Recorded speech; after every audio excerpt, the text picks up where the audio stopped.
අපිට දැන් තෙල් ප්‍රශ්නයක් තියෙනවා. ඒක අපේ රටට විතරක් නෙමෙයි මුළු ලෝකෙම හැම රටකටම වගේ දැන් බලපාලා තියෙනවා තෙල් ප්‍රශ්නේ. ඒ මොකද ප්‍රශ්නේ බලා තියෙන ඔය රටවල් වලට සල්ලි නැතුව නෙමෙයි. අපිට ඉස්සෙල්ලා තෙල් ප්‍රශ්නේ තිබ්බේ අපිට ඩොලර්ස් නැතුව ලංකාවට තෙල් ගන්න. දැන් තියෙන්නේ අපිට ඩොලර්ස් තියෙනවා. නමුත් ගන්න තැනක් නැහැ. මොකද යුද්ධය නිසා තෙල් නැව් එන්නේ නැහැ.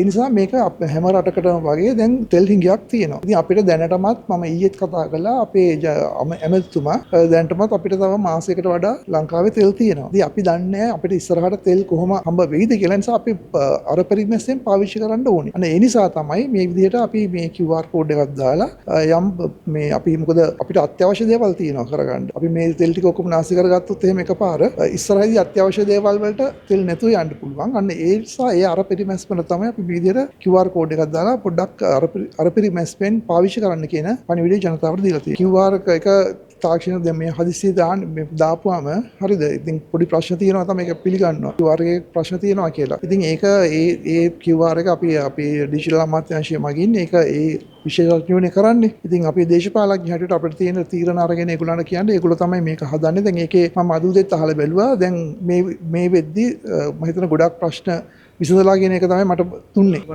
විපක්ෂය හැමදේම බොරුදියේ තමයි මාළු බාන්නේ. කවදාකවත් ඒගොල්ලන්ට මාළු හවුන්නේ නැහැ. හරිද? මේක අන්තර්ජාතික මට්ටමේ ප්‍රශ්නයක්. ඉතින් මේකට අපි මුහුණ දෙන්න වෙනවා අනිවාර්යයෙන්ම. ඉතින් මම හිතනවා ජනතාව එදාට වඩා අද බුද්ධිමත් ජනතාව තේරුම් ගන්නවා මේක යුද්ධයක් නිසා මේක ඇති වෙලා තියෙන්නේ.